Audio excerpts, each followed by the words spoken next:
My brother stalked my wife for months, but when I confronted him, my mother defended him. Then we moved 600 miles away, and he showed up at our house at 2 a.m. with kidnapping tools. And I discovered my own mother had been helping him all along. I'm 30 years old. I work as a software developer, and what I'm about to tell you probably sounds like one of those made-up internet stories. But every word is real. And to this day, I have trouble believing that my own family almost destroyed our lives. I met Sarah like 4 years ago. She taught art at a high school and we ran into each other at a coffee shop where I went every day to work remotely. She was there grading papers and drawing in the margins, and I don't know, there was something about the way she concentrated that caught my attention. We started talking and it turned out we had a lot in common. I mean, she lost her parents in a car accident when she was 20 and she basically had no close family left. Just some distant cousins she barely talked to. And I had always been very close to my family. Like my mom, Patricia, and my siblings Rachel and Dylan were everything to me at that time. We got married 9 months after we started dating, which I know sounds fast, but when you know what I mean. Sarah told me she'd like to live near my family because she didn't have hers anymore and wanted to feel that connection, that sense of belonging she had lost years ago. I thought it was beautiful, honestly. And my mom was super excited to have a daughter-in-law because Rachel, my older sister who's 32, had never gotten married, and Dylan was 26 at the time, and let's say he'd never had a serious relationship. My mom always spoiled him rotten, like he was the baby of the family and could do whatever he wanted without consequences. But I never thought that would become such a huge problem. The first months after the wedding were pretty normal, I guess. We lived in an apartment like 20 minutes from my mom's house. Sarah was happy with her job, and I worked from home most of the time. Dylan started visiting us often, like he'd stop by without warning. And at first it didn't seem weird to me because we were family, and before he and I were very close. I mean, yeah, we were almost 2 years apart, but we'd always been friends as well as brothers. But then he started bringing things. Gifts specifically for Sarah. One day he showed up with expensive chocolates, another day with flowers, and I'd tell him like, dude, you don't need to bring anything every time you come. And he'd laugh and say he just wanted Sarah to feel welcome in the family. My mom thought it was adorable. She always said Dylan was so thoughtful and considerate. Like 3 months went by, and Dylan bought Sarah a really expensive necklace. Like it must have cost easily $800. And when he gave it to her at a family dinner, I was just like, what? Sarah got uncomfortable. I noticed it immediately on her face, but she accepted it because she didn't want to make a scene. That night when we got home, I asked her if she thought it was weird, and she said yes, that it was definitely too much, but that maybe Dylan was just trying to be nice. I wanted to believe it. No? Because he was my little brother, and the idea that he could be doing something inappropriate didn't even cross my mind at that point. The thing is, the visits became more frequent. Dylan would show up like 2 or 3 times a week, always when he knew I'd be working, and he started staying for hours talking to Sarah. She'd mention it to me, but I thought it was fine, that it was good for my brother and my wife to get along, to become friends. God, I was so stupid. Dylan's birthday came around. I think he turned 27, and my mom organized a dinner at her house with the whole family. We were there eating cake when Dylan stood up and said, in front of everyone, that Sarah was exactly the type of woman he dreamed of marrying, and that I'd been lucky to get to her first. Everyone went quiet for a second, like that awkward silence that feels like an eternity. And then my mom laughed and said something like, "Oh, Dylan, always so funny."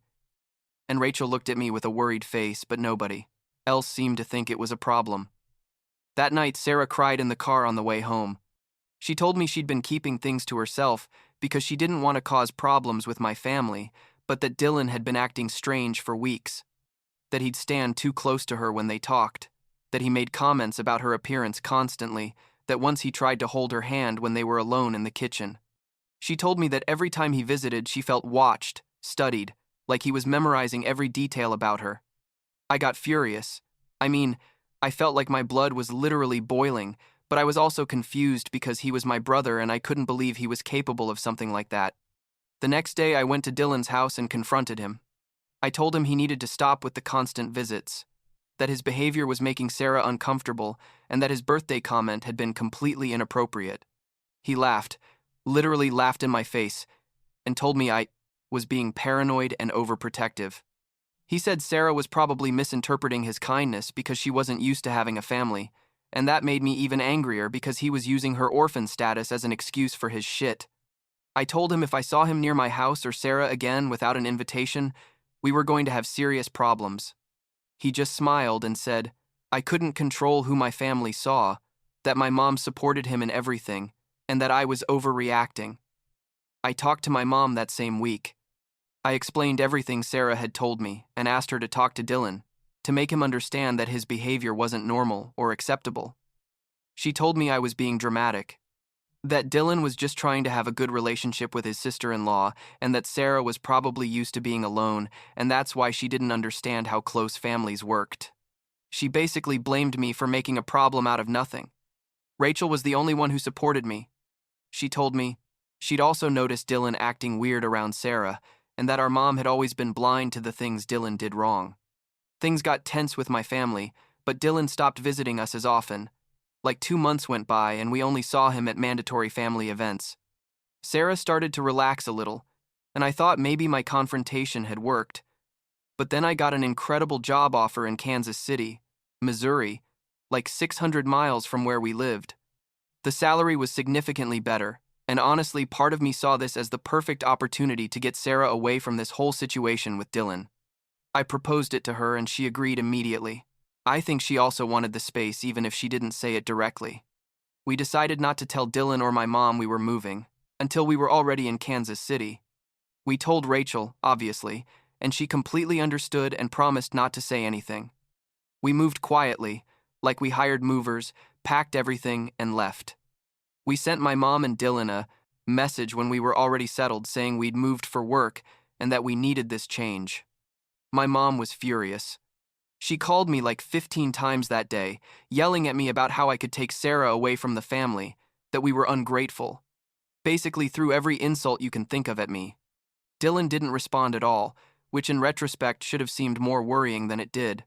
We'd been in Kansas City for like 3 weeks when something happened that chilled my blood.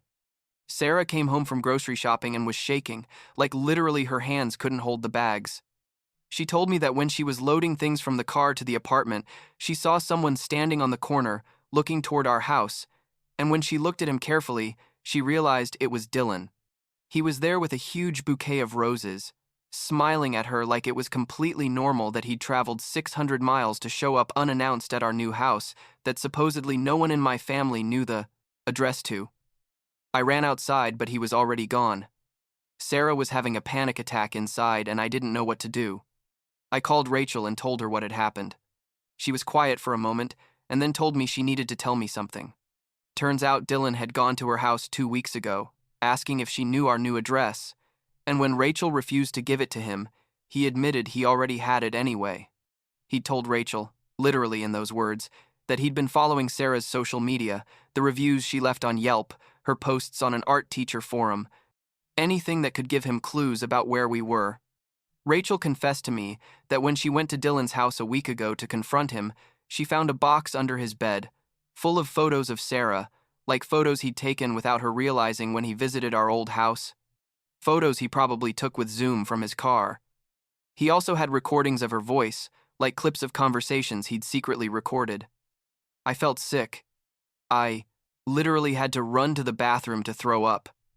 My little brother, the kid I grew up with, who I played video games and watched movies with, had turned into a stalker obsessed with my wife. Rachel told me she wanted to go to the police but needed our statement too, that she alone couldn't do much because technically it wasn't evidence of anything illegal yet. I told her we'd talk about that, and first, I focused on Sarah, who was devastated and terrified. She didn't want to leave the house. We installed security cameras the next day and started documenting everything. Dylan didn't show up physically again for like a week, but Sarah started noticing weird things. One day she went to an art supply store that was like 30 minutes from our house, in an area we'd never visited before. And when she came out, she saw Dylan's car, a blue Honda Civic that she'd recognize anywhere, following her at a distance. She drove straight to the nearest police station, and he disappeared. We filed a report. But they told us without concrete evidence of threat or direct harassment, they couldn't do much. That Kansas City is a big city, and that technically he could be there for any reason. Sarah stopped going to the places she liked. She had this routine of going to a park near our house on Saturday mornings to draw, like it was her peaceful moment where she'd sit on a bench with her sketchbook and spend hours there. 3 Saturdays after we moved, she went to the park as usual, and there was Dylan, sitting on a bench like 50 feet away, staring at her. When she saw him and got up to leave, he stood up too and started walking toward her, saying her name. Sarah ran to her car, literally left all her art supplies lying there, and drove home crying so hard she almost crashed twice. That was the time we finally got a temporary restraining order. We had to show the photos Rachel had documented, the voice recordings, the following incidents, everything. The restraining order said Dylan couldn't come, within 500 feet of Sarah or me, couldn't contact us by any means, basically had to stay completely away. They served him the papers, and my mom called me screaming about how I dared to do that to my own brother, that I was destroying the family over the delusions of a woman who clearly had issues from losing her parents. I hung up on her and blocked her from my phone. Rachel told me later that my mom was furious with her too, for giving me the information about the photos and recordings, that she basically blamed her for all of this. We thought the restraining order would stop him, that finally Dylan would understand this was serious, and that he needed to leave us alone. For 2 weeks everything was quiet, too quiet if I'm honest, and Sarah started sleeping a little better, though she still had nightmares. I worked from home almost every day to be with her, and when I had to go to the office, I made sure all the doors and windows were locked, alarms activated, cameras working. What happened next was the worst night of our lives. It was like 2 inches the morning, and I woke up because I heard Sarah make a strange sound, like a muffled moan of fear. I opened my eyes, and the first thing I saw was a silhouette next to our bed. Dylan was there, sitting on the edge of Sarah's side of the bed, holding her hand. She was awake, paralyzed with terror, with huge eyes and tears running down her face. On the floor next to him was an open duffel bag, and I could see rolls of silver duct tape, zip ties, a rag with something that smelled chemical, probably chloroform, and a small velvet box that I later learned contained an engagement ring. I got out of bed so fast I almost fell. I yelled at him to get away from her and threw myself at him. I'm not a violent person, seriously. I'd never hit anyone in my life, but in that moment, I was only thinking about protecting Sarah. I threw him to the floor and held him there, while Sarah called 911. Dylan was screaming for me to calm down. That he just wanted to talk to Sarah. That I didn't understand that they were meant to be together, that he truly loved her, and that I was just an obstacle. His words were completely unhinged, like he talked as if Sarah and he had a relationship, and I was the other guy. The police arrived in like 10 minutes, but it felt like an eternity. I just kept him on the floor and he kept talking, saying that Sarah knew she loved him, that he'd seen in her eyes that she wanted to be with him. They arrested him right there. We found out he'd forced entry through a basement window that didn't have an alarm sensor. He'd been in our house who knows how long before coming up to our room. Sarah was in total shock. Paramedics had to come because she couldn't stop shaking and her blood pressure was sky high. When detectives searched Dylan's duffel bag, they also found a detailed map of our daily routine, notes about places we frequented, even copies of my car keys that he'd apparently had made at some point. The ring he had was super expensive, like he must have spent thousands of dollars on it. Dylan was charged with stalking, breaking and entering, attempted kidnapping, and violation of a restraining order. He pleaded guilty to everything because the evidence was completely overwhelming, like there were security cameras showing him forcing the window, his duffel bag had kidnapping tools, he'd violated a restraining order. They gave him 4 years in prison, which honestly seemed very little to me, but the prosecutor explained that with good behavior, he'd probably get out in 2.5 or 3 years, and that terrified me. During the process, we found out things that made everything even worse. The investigation revealed that my mom, Patricia, had been helping Dylan this whole time, passing him information about us, telling him when we planned to do things. Basically, she was his accomplice. Rachel was the one who testified about this. She'd found messages between my mom and Dylan where my mom would tell him things like, "Sarah mentioned she liked such and such park," or They're going to be out this weekend if you want to check their house. But the sickest thing was that they discovered this wasn't the first time Dylan had done something like this. Apparently, he'd stalked at least 2 women before, one when he was 23 and another when he was 25, and my mom had paid both of them not to press charges. Literally gave them money to stay quiet and leave Dylan alone. One of them testified in the case, said Dylan had followed her for months, that he'd show up at her work, that once he tried to break into her apartment, and that Dylan's mom offered her $15,000 to move to another city and not go to the police. She accepted the money because she was terrified and young. She was like 21 at the time and didn't know what to do. My mom ended up being charged as an accessory to harassment. They gave her 3 years probation, and she had to do community service. They also put a no-contact order on her with us.